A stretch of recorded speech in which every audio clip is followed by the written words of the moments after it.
as an young 25-year-old sub-divisional magistrate here in my own subdivision where I am from, I had to go walking on foot because there was no road, and the only existing road was never repaired for the last 20-30 years before I was born. So there was basically no road, so I had to keep traveling on foot to visit the villages under whose jurisdiction, under my jurisdiction. So we convened a meeting at a village called Foklong, where more than 300 people turn up. And then, these people, they knew me because, being growing up from this place and, with a passion to be in the IAS, I was somehow quite well known already before I became an IAS. Now, when I became an IAS, yes, the first chap from my community in my state, and it was even a bigger news. The hope, the joy that these people have was too much. So when I asked them first, what is that we should do first? They all stood up and said, see, you're an IS officer, but you still came walking on foot. We have been walking on this road for the last so many years, and we're probably going to die walking on this road on foot. So first thing, let us do this road. The road connecting my subdivisional headquarters with my district headquarters, and then connect my subdivisional headquarters to another highway coming from Nagaland and going to Assam. So I told them that this will be extremely challenging because we do not have money. A resource deficit state like Manipur, we have to go through so many processes to get fundings. Now, I say this may not be possible, but one elder, 90-year-old, stood up and said, you're an IS officer, you have to find a way. If you expect the villagers like us to find a way, we will end up dying waiting for this road to happen. He said, as my contribution, I'm going to give you my 5-month salary. That's what he told. I asked, how much is that? A 90-year-old man saying 5-month salary. So his 5-month salary came to 1,000 rupees because he gets an old age pension of 200 rupees per month each. So that man raised my ego, saying her basically challenged. Then one by one stood up. Women's society, they stood up. We're gonna fed some firewoods for the workers. The youth stood up and said, we're gonna, go and do fishing in the river for the workers to eat. Well, the workers say, the villagers say, we'll walk from dawn till dusk, with whatever we can. So that was a big challenge. Then I went back. When you're 24, 25 years old, you're very crazy. You don't know, you don't care so much about what rules and this and that lies ahead. Then I came back being challenged. I had few savings in my account because I was in the revenue service, Indian Revenue Service for about a year. We went training. We basically spent nothing because the government spent everything during our training. So it was a saving of 5-6 lakhs. My brother is quite well settled in Delhi with his wife. Both of them are assistant professor in Delhi. My mother also gets a pension from my mother. So all of this were there. So I said, okay, we're going to do something. But before I do that, let me go to Imphal. I spoke to my chief secretary. I spoke to my work commissioner, everything. But what they said was true. To get a single penny central funding, first you have to make a DPR. First, you have to get approval from the state. Then it goes to the ministry. Ministry will review. So all of this takes about 3-4 years. So they said, we cannot immediately take up this road. So now the only condition left to me was, should I wait for 3-4 years or should I do something by myself, whatever I can do? So I said, okay, I have few savings. My brother and sister will contribute. And then since the villagers are willing, come on, let's do it.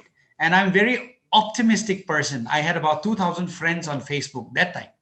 I was saying, if 1,000 people contributes 1,000 rupees each, I still have 10 lakhs rupees. And I went and requested some rich people here who has some machines like JCBs and, bulldozers, all of those. I went and requested them to give either free or at a very subsidized rate. So some of them help actually. And that is how we started. So we started somewhere in July and July, August, and then we were able to complete in the month of February. So we inaugurated it. People are still using it. And we are extremely happy to say that more than, I don't know the number of people, but people from all over 25, people from over 25 countries participated in this process. And then our village, which never saw road since the beginning of the world's earth, had witnessed more than 200 vehicles coming on the day of inauguration. So I'll just tell you a very funny story. I mean, one elder fellow, when we came for survey in the month in 2012, July, June, uh, I took him along for a survey. And he said, I have been my village chairman for the last 31 years. I have even gone and met Indira Gandhi. You know, this road will never happen. If it happens, I'm going to give you my biggest Mithun. Mithun is that, I don't know if you know, the black variety, which is quite expensive. So on the day of inauguration, after 7 months, he definitely did a sacrifice. He gifted. So we had a big feast that day, and he's still alive. So I'm happy to tell you that this road took off well. And now, because of this initiative, it became very popular. No, not only me, but this entire people's road became very popular. I got invitation from Facebook headquarters, Mark Zuckerberg's office, to be there for addressing their executives. Of course, I could not go because the notice was too short. Then Amitabh Bachchan ka ek show tha. There was one show, so I went there. Got invitation for many other things. More than 40 media houses came and did this story. So, and not only media from India, media from UK, US, and everywhere possible. Now, what I want to tell you is now, because of this, the government has now taken this initiative to declare it as a national highway. And I'm very happy to tell you that even now, as we're interviewing, the contractors and the NHIDCL officials are all here in my town to do the work to start the construction of this road. It's such a dream come true. Just 3 days back, we had meetings. We arranged between all the contractors, the NHIDCL officials, and then NHIDCL is a corporate branch of the ministry that looks into the road construction for Jammu Kashmir, Himalayan states, including Northeast. So their office is set up here because of this road. And I bet the villagers, because they are tired. I'm tired of hearing their complaint. So I asked them, by next year, December, if any one of you says that the road will still be bad, I'm willing to bet my 1 month salary. How many of you can say that the road to my area will still be bad? Please stand up. I'm willing to bet my 1 month salary by next year, December. That much is the passion that I have. So I'm glad to tell you that this happened. I think, I don't say I'm a successful leader, but whatever little things that we've been able to do so far is, I think we got to be willing to take a little extra challenge. If you want to do only the normal, any clerk can do that.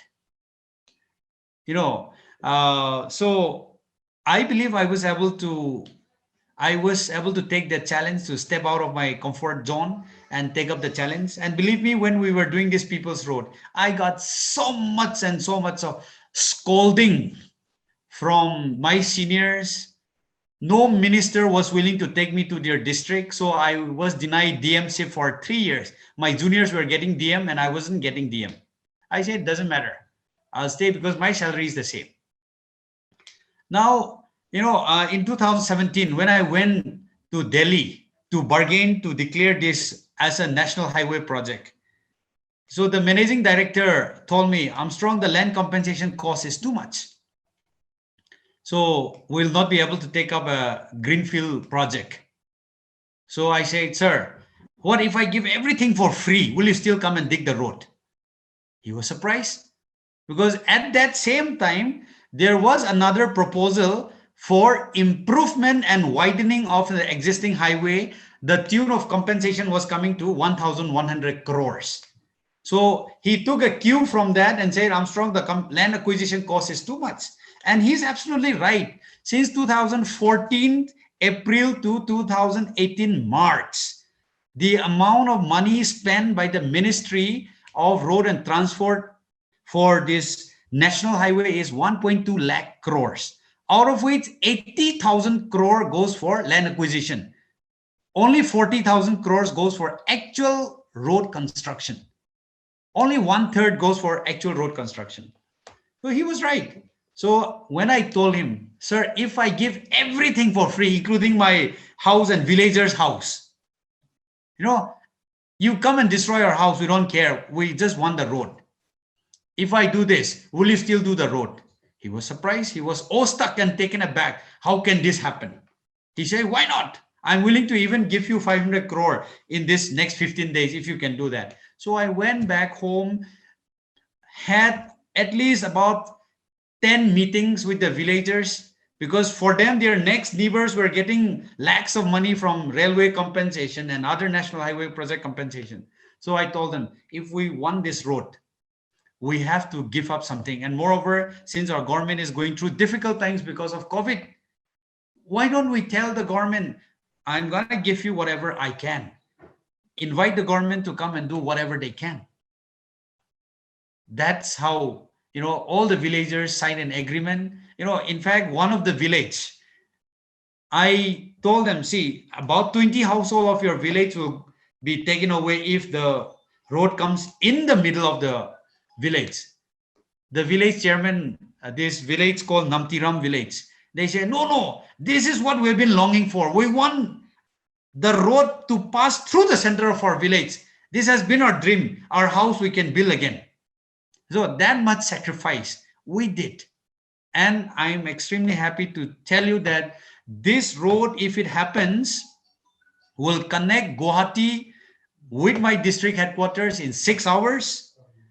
A person wanting to go to Singapore can sit at their own village bus station and take a single bus and reach Singapore. This changes we wanted to see. I keep telling my villagers and the officials of NHIDCL, this little progress that we see today, if this road is done in the next 2 years' time, I would say it's bigger than my service, that I am in, bigger than Armstrong Pame, myself, because this has been the dreams of so many thousands of people. And it is for this that I exist in the service, because I came here through going through several struggling points, through the prayers of so many people. I remember my cousin brothers carrying a load of cane, C-A-N-E, cane. He took it from the jungle. He carried about 50, 60 kilos, walk on foot for 2 days. He just sold that for $500 and he sent that to me, for my studies. Well, me and my brother were in Shillong. These people long for the good road. And now, if I cannot deliver this, if I cannot be a mechanism to bring a change to them, I feel there is no meaning to continue in the service. That much dedication I had. So I'm extremely happy.